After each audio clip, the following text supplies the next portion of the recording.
الحمد لله وكفى وسلام على عباده الذين اصطفى أما بعد أعوذ بالله من الشيطان الرجيم بسم الله الرحمن الرحيم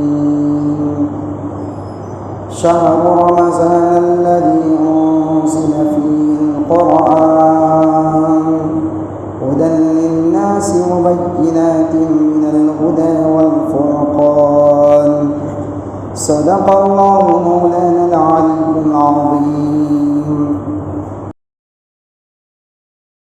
رمضان المبارک کی آمد ہے۔ اب شاید رمضان سے پہلے کا آخری جمعہ یہی ہے، اس کے بعد پہلا آنے والا جمعہ شاید رمضان کی پہلی تاریخ ہوگی۔ اس لیے آج کے جمعہ میں استقبال رمضان کے تعلق سے کچھ باتیں بیان کر دی جاتی ہیں تاکہ رمضان کے برکات سے اور ان کی فضیلتوں سے ہم محروم نہ رہیں۔ دیکھیے، اللہ رب العزت نے رمضان مسلمانوں کو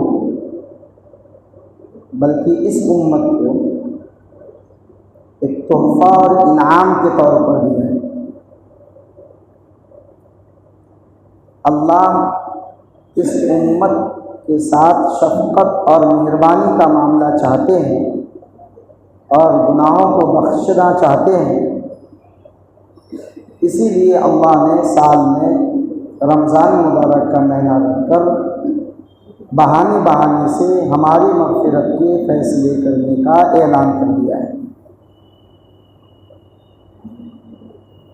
کہ سال کے 11 مہینے میں اللہ کا جو حق ہم پر ہے اس میں بڑی کمی کوتاہی رہتی ہے۔ شریعت اور سنت کے تعلق سے بڑی کوتاہی رہتی ہے۔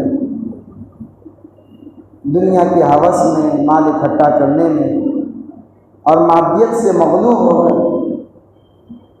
جیسی اللہ کی عبادت کرنی چاہیے تھی ویسی نہیں کر سکتے۔ ہمارے ذمہ جو فرائض اور واجبات تھے کہ جس کے چھوڑنے کی وجہ سے ہم گنہگار ہو جاتے ہیں، ان فرائض و واجبات کو ہم ادا نہیں کر پاتے۔ نتیجہ یہ ہوتا ہے کہ ہمارے نام اعمال میں گناہوں کا ایک بڑا ذخیرہ لکھ دیا جاتا ہے۔ تو اگر ایسے ہی گناہ اکٹھا ہوتے رہیں اور اس دنیا میں ہماری بخشش کا کوئی سامان نہ ہو تو پھر آخرت میں بہت خسارہ اور نقصان ہوگا۔ اس لیے اللہ نے تحفہ اور انعام کے طور پر رمضان المبارک کا مہینہ رکھا تاکہ 11 مہینے کے اندر مسلمانوں سے جو کمی کوتاہی ہوئی ہے، اس مہینے میں یہ مسلمان بندے اور بندیاں اللہ کی طرف متوجہ ہو جائیں اور اس مہینے کی برکت سے 11 مہینے کی کمی کوتاہی کو اللہ معاف کرے۔ دراصل یہ مقصد ہے، اللہ یہ کرنا چاہتے ہیں، اس لیے رمضان مبارک کا مہینہ رکھا ہے۔ اسی لیے رمضان مبارک کو نیکیوں کے اکٹھا کرنے کا سیزن کہا گیا ہے۔ جیسے ابھی آلو کا سیزن ہے، جس کی مرضی جتنا چاہے اسٹاک کر لیں۔ کبھی مکہ کا سیزن ہوتا ہے، کبھی دھان کا سیزن ہوتا ہے کہ سیزن میں وہ چیز بڑی آسانی سے مل جاتی ہے اور آدمی جتنا چاہے اکٹھا کر سکتا ہے۔ ویسے مسلمانوں کے لیے رمضان اپنی آخرت کو بنانے کے لیے، گناہ کو معاف کرانے کے لیے، اعمال خیر کا اکٹھا کرنے کے لیے یہ سیزن ہے۔ اسی لیے اس مہینے کی عبادت کو اللہ بڑھا دیتے ہیں، اس کا ثواب بڑھا دیتے ہیں۔ اس لیے ہمیں رمضان کے آنے سے پہلے رمضان کے استقبال میں مکمل تیار ہو جانا چاہیے۔ میں نے اس سے پہلے بھی مثال دے کے آپ سے کہا کہ اللہ نے ہر فرض نماز سے پہلے نفل عبادت کو اس لیے رکھے ہیں تاکہ اس فرض میں کوئی کمی کوتاہی نہ ہو۔ فجر کی 2 رکعت اگر فرض ہے تو اس سے پہلے 2 رکعت سنت، ظہر کی 4 رکعت فرض ہے تو اس سے پہلے 4 رکعت سنت، اسی طرح باقی نماز۔ یہ اس لیے ہے کہ اگر ڈائریکٹ مسلمان اپنی دنیاوی مصروفیات سے ہٹ کر فرض میں آ کر لگ جائے اور نیت باندھ لے تو پھر اس کا ذہن منتشر رہے گا، فرض کا جو حق ہے وہ ادا نہیں ہو پائے گا، اور فرض کی کمی کوتاہی کی وجہ سے اس کو ثواب نہیں ملے گا۔ اس لیے اللہ نے اس سے پہلے نفل اور سنت کو رکھ دیا تاکہ جو کمی کوتاہی ہو اس میں ہو جائے اور اس بندے کا اب اگلی نماز کی پڑھنے کا موڈ بن جائے، یکسوئی حاصل ہو جائے، مزاج بن جائے۔ ایسے ہی اللہ رب العزت نے رمضان کے استقبال میں اور رمضان کی تیاری کے لیے شعبان کی عبادت کا ثواب بڑھا دیا، اور اللہ کے نبی نے فضیلت بیان کرتے ہوئے کہا شعبان شہری و رمضان شہر اللہ، رمضان اللہ کا مہینہ ہے اور شعبان حضور صلی اللہ علیہ وسلم ارشاد فرماتے ہیں میرا مہینہ ہے۔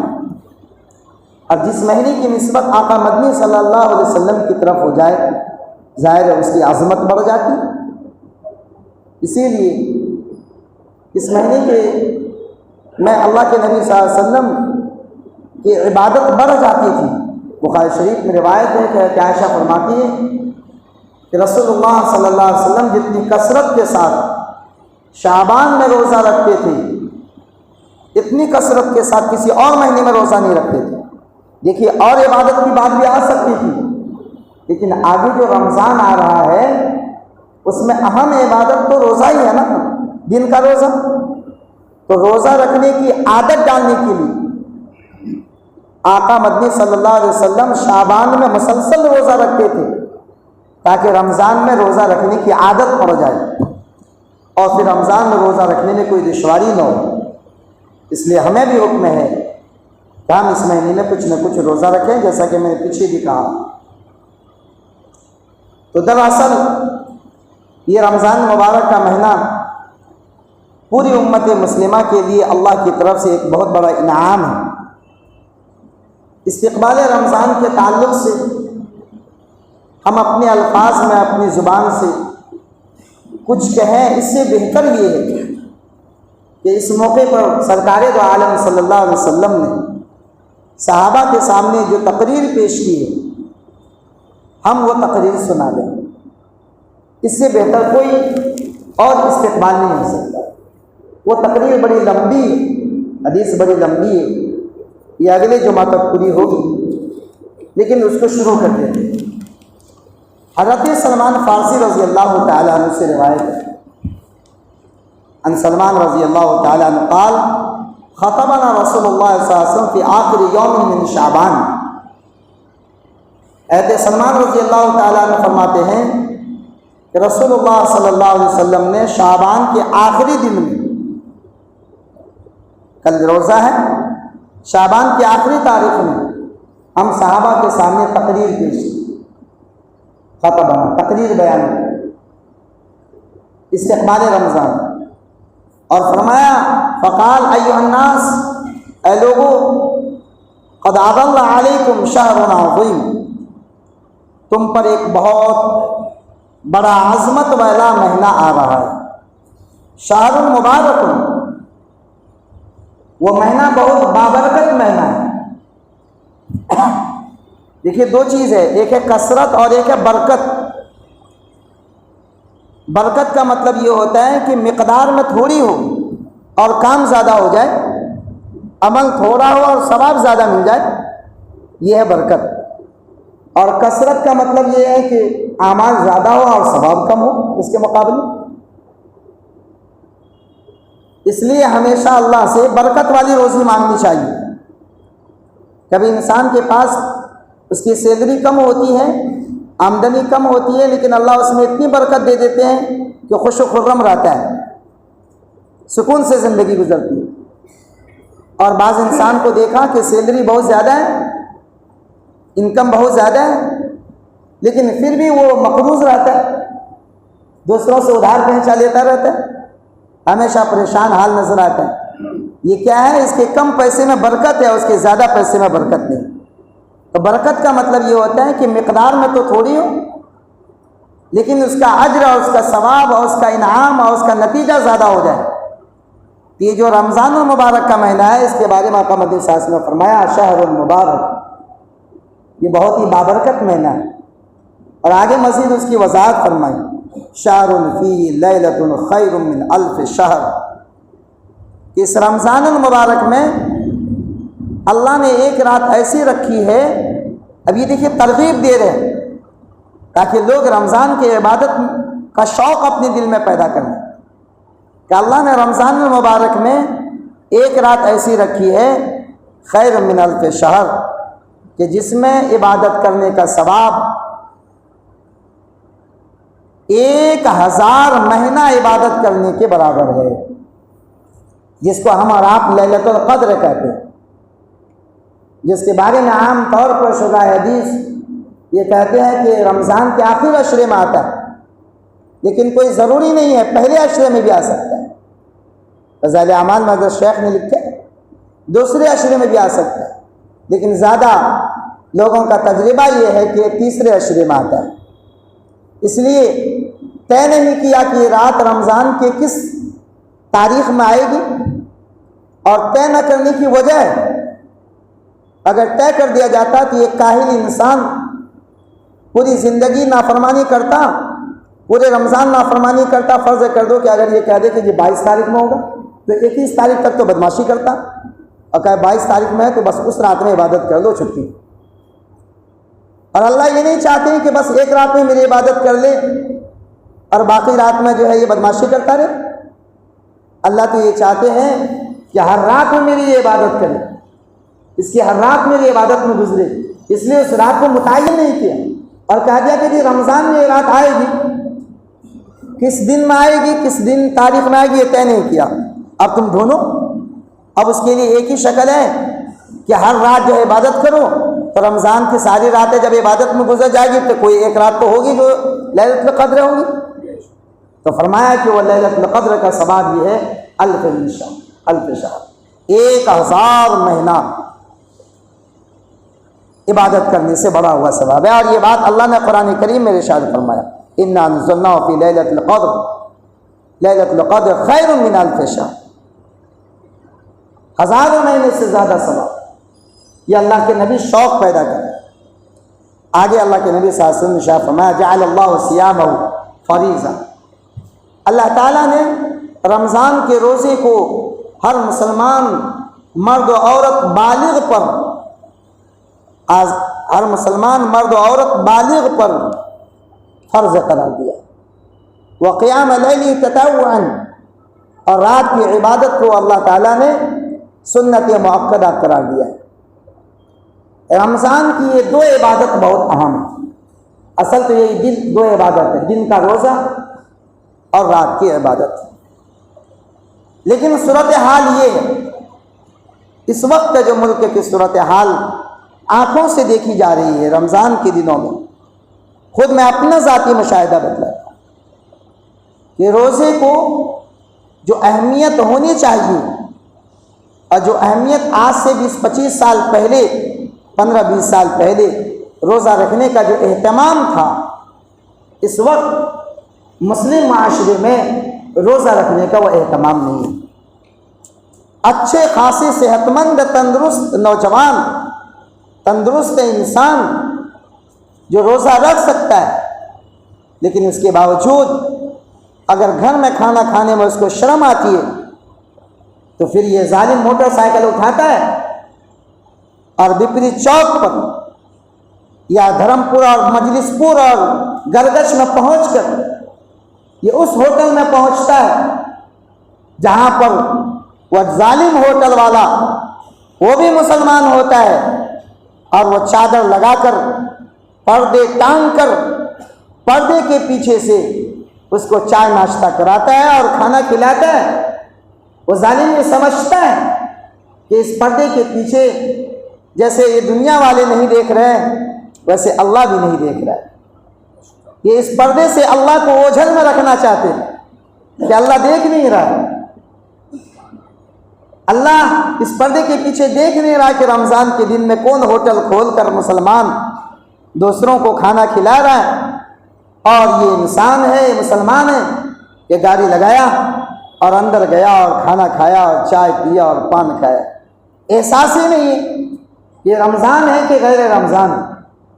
اور یہ صورتحال مسلم معاشرے میں 1-2% نہیں ہے، 20-25% مسلم معاشرے میں یہ صورتحال ہے.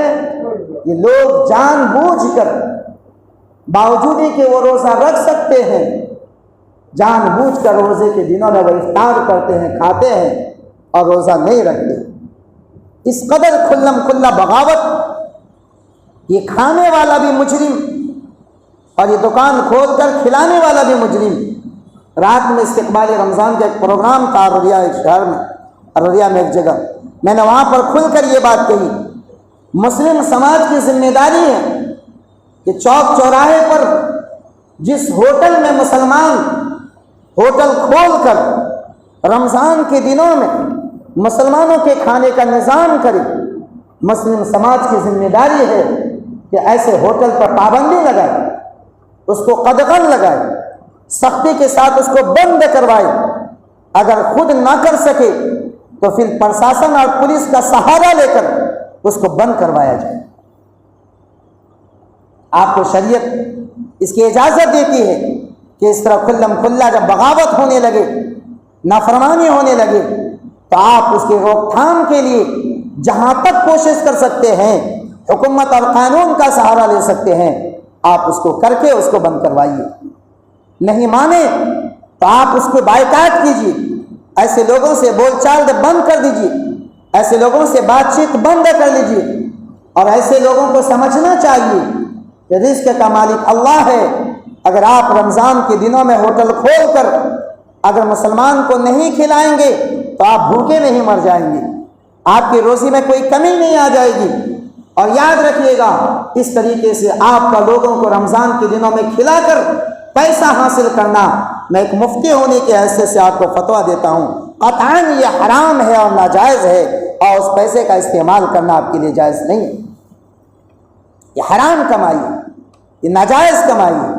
اس لیے اللہ کے واسطے اگر کسی کو میرے اس بات سے تکلیف ہوئی مجھے معاف کیجیے گا، لیکن میری ذمہ داری ہے یہ پیغام پہنچانا ان ہوٹلوں والوں کو بھی جو لاپرواہی اور دنیا کی ہوس اور دولت کے اکٹھا کرنے میں ایسا کرتے ہیں، اور نوجوانوں کو اور ان کھانے والوں کو جو ایسے ہوٹلوں میں پردے کے پیچھے کھاتے ہیں.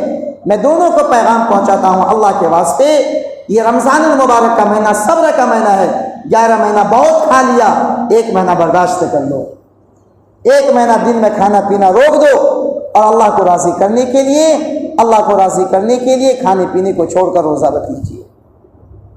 اگر یہی صورتحال رہی اور مسلم سماج کے نوجوان اس طریقے سے کھلم کھلا بغاوت کرتے ہوئے کھانے لگیں تو یاد رکھیے گا، امام حرم کو کیا، دنیا کے تمام اولیاء اور بزرگان دین اگر یہ ملک کے حالات کو درست کرنے کے لیے، امن شانتی کے لیے، عدل و انصاف والے حکمرانوں کے کرسی پر براجمان ہونے کے لیے اگر یہ دعائیں کرتے رہیں تو خانہ کعبہ میں پہنچ کر دعائیں کریں، خانہ کعبہ کے غلاف کو پکڑ کر دعائیں کریں.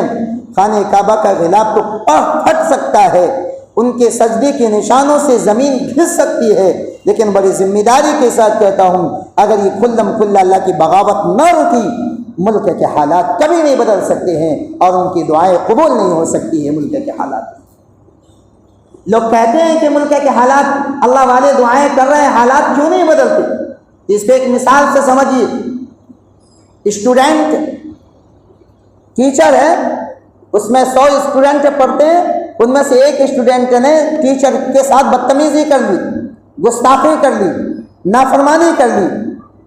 اب انصاف تو یہ تھا کہ جس نے یہ بدتمیزی کی ہے وہ اسٹوڈنٹ سوری کہے، وہ معافی مانگے استاد سے کے سامنے پیروں پر گر جائے اور کہے کہ سر میری سوری، آئندہ ایسا نہیں کروں گا، اس کو ٹیچر معاف کر دیں گے. لیکن ہوتا کیا ہے، وہ تو آ کر کہ نہیں میں معافی نہیں مانگوں گا، میں معافی نہیں مانگوں گا، میں نے جو کیا ٹھیک کیا ہے، میں غلطی نہیں کیا ہوں. وہ اپنی غلطی کو غلطی نہیں مانگ رہا، معافی نہیں مانگ رہا ہے. اور باقی جتنے اسٹوڈنٹ ہیں سب سر سے کہنا ہے سر اس کو معاف کر دیجیے، سر اس کو معاف کر دیجیے، سر اس کو معاف کر دیجیے. اب مجھے بتائیے باقی اسٹوڈنٹ کے کہنے کی وجہ سے وہ سر اس بچے کو معاف کرے گا؟ ارے بولیے نا، معاف نہیں کرے گا. وہ تو معاف تب کرے گا جب یہ بچہ جس نے غلطی کی ہے یہ کہے کہ سر میری سوری، آئندہ نہیں کروں گا، آپ مجھے معاف کر دیجیے. پھر باقی لوگ سفارش کرے کہ سر معاف کر دیجیے، بچہ غلطی مان رہا ہے، تب نہ معافی ہوگی. یہ نماز کو چھوڑنے والے، یہ کلم کھلا روزے کے دنوں میں کھانے والے، یہ شریعت کا مذاق اڑانے والے، یہ شادی بیاہ میں ڈھول باجے بجانے والے، یہ شراب نوشی کرنے والے، یہ بے پردگی کرنے والے، یہ حرام خوری کرنے والے جو کھلم کھلا اللہ کی بغاوت کر رہے ہیں، یہ تو اللہ کے سامنے سوری نہیں کر رہے، یہ تو اللہ سے معافی نہیں مانگ رہے، یہ تو اللہ کے سامنے توبہ نہیں کر رہے، یہ تو اللہ سے اپنی غلطی کا اعتراف نہیں کر رہے. اور دعا کون کر رہا ہے؟ امام حرم. دعا کون کر رہا ہے؟ بزرگ. دعا کون کر رہا؟ عالم. ارے بھائی انہوں نے کیا غلطی کی ہے؟ غلطی جنہوں نے کی ہے ان کو نہیں اعتراف کرنا چاہیے. اس لیے یہ ہے مسئلہ، یہ غلطی کرنے والے، یہ کوتاہی کرنے والے یہ توبہ کرے، یہ معافی مانگے، تب حالات بدلیں گے. بہرحال میں وہ آپ کو استقبال رمضان کا خطبہ سنا رہا ہوں. اللہ کے نبی نے کہا کہ اس کے روزے کو اللہ تعالیٰ نے فرض قرار دیا ہے. تو اولاً تو صورتحال یہ ہے کہ روزہ 20 سے 25% مسلمان مرد و عورت کو ملا کر رمضان کے مبارک دنوں میں بھی باوجود قدرت کے سستی اور غفلت کی وجہ سے اور اپنی صحت ڈاؤن نہ ہو جائے اس وجہ سے وہ روزہ کو چھوڑ دیتے ہیں. یہ کھلم کھلا اللہ کی بغاوت ہے، اس سے پرہیز کرنے کی ضرورت ہے. نمبر 2، جو لوگ روزہ رکھتے ہیں تو روزہ رکھ تو لیتے ہیں لیکن اپنے روزے کی حفاظت نہیں کرتے. یاد رکھیے، صرف کھانا کھانے اور پانی پینے سے اپنے آپ کو روک لینا صرف یہی روزہ نہیں ہے. اللہ کے ہاں روزہ کو قبول کرانے کے لیے ہماری آنکھوں کا بھی روزہ چاہیے، ہماری زبان کا بھی روزہ چاہیے، ہمارے کان کا بھی روزہ چاہیے، ہمارے ہاتھ پیر کا بھی روزہ چاہیے، ہمارے ذہن و دماغ کا بھی روزہ چاہیے. روزے کی حالت میں ہماری زبان غلط چیز نہ دیکھے، موبائل پر غلط تصویریں نہ دیکھے، کان سے ہمارا کان گانا نہ سنی، ہماری زبان غیبت، جھوٹ، چغلخوری یہ نہ کرے، ہمارا ذہن و دماغ یہ حسد، کینہ، بغض و عناد کی پلاننگ نہ بنائے، ہمارا ہاتھ پیر یہ ظلم و زیادتی کے لیے آگے نہ بڑھے. تب جا کر ہمارا روزہ اللہ کے ہاں قبول ہوگا. حدیث میں صاف لفظ میں فرمایا، جو بندہ روزہ رکھ کر بھی غیبت کرتا ہے اور جھوٹ بولتا ہے، اللہ کے نبی صلی اللہ علیہ وسلم نے ارشاد فرمایا کہ اللہ فرماتے ہیں اس بندے سے کہہ دو کہ تیرے بھوکا پیاسا رہنے سے میرا کوئی واسطہ نہیں، تمہارا روزہ ہمارے یہاں قبول نہیں ہوگا. بتائیے، صرف جھوٹ اور غیبت کرنے پر اللہ کے ہاں روزہ قبول نہیں ہوتا ہے، اور ہم روزے کی حالت میں کیسے کیسے گناہ کر بیٹھتے ہیں. ہماری آنکھ بھی غلط دیکھنے سے باز نہیں ہوتی، ہمارا کان بھی غلط سننے سے باز نہیں ہوتا. اس لیے اگر ہم روزہ رکھتے ہیں تو ہماری ذمہ داری یہ ہے ہم اس روزے کی حفاظت کریں. اور روزے کی حفاظت یہ ہے کہ وہ تمام کام جس سے ہمارا روزہ خراب ہو جائے گا، غلط سننے سے، غلط بولنے سے، غلط دیکھنے سے، غلط کرنے سے، ہم ان تمام کاموں سے اپنے آپ کی حفاظت کریں گے نہیں انشاءاللہ. اللہ ہمیں اور آپ کو اہتمام کے ساتھ رمضان کا استقبال کرنے، روزہ رکھنے اور پھر اپنے روزے کی حفاظت کرنے کی توفیق عطا فرمائے. اس سے پہلے یہ بات کہہ دی گئی ہے کہ ابھی سے ہم موبائل کا استعمال کم کر دیں، ابھی سے کانوں میں سے جو گانا سنتے ہیں اس کو چھوڑ دیں، آنکھوں سے جو موبائل پہ غلط چیز دیکھتے ہیں اس کو چھوڑ دیں، مجلسوں میں بیٹھ کے جو غیبت کی ہم محفل لگاتے ہیں اس مجلس میں جانا چھوڑ دیں، قرآن کی تلاوت ابھی سے شروع کر دیں، ذکر ابھی سے شروع کر دیں، ابھی سے جو ہم عبادت کا شوق بڑھا دیں اور ابھی سے مسجد میں آنا شروع کر دیں. اگر یہ سب کام کریں گے یہ رمضان کا یہی اصل استقبال ہے. آنے والے رمضان کے فضل و برکات سے ہم مستفیض ہوں گے اور ہم محروم نہیں ہوں گے۔ دعا ہے کہ اللہ تعالی ہمیں رمضان مبارک کا استقبال کرنے اور اہتمام کے ساتھ ان کے تمام کاموں کو انجام دینے کی توفیق نصیب فرمائے، روزہ کو کر رکھنے اور اس کی حفاظت کی توفیق نصیب فرمائے۔ وآخر دعوانا ان الحمد للہ رب العالمین۔ جو ساتھی سنت نہیں پڑھے سنت سے فارغ ہو گئے۔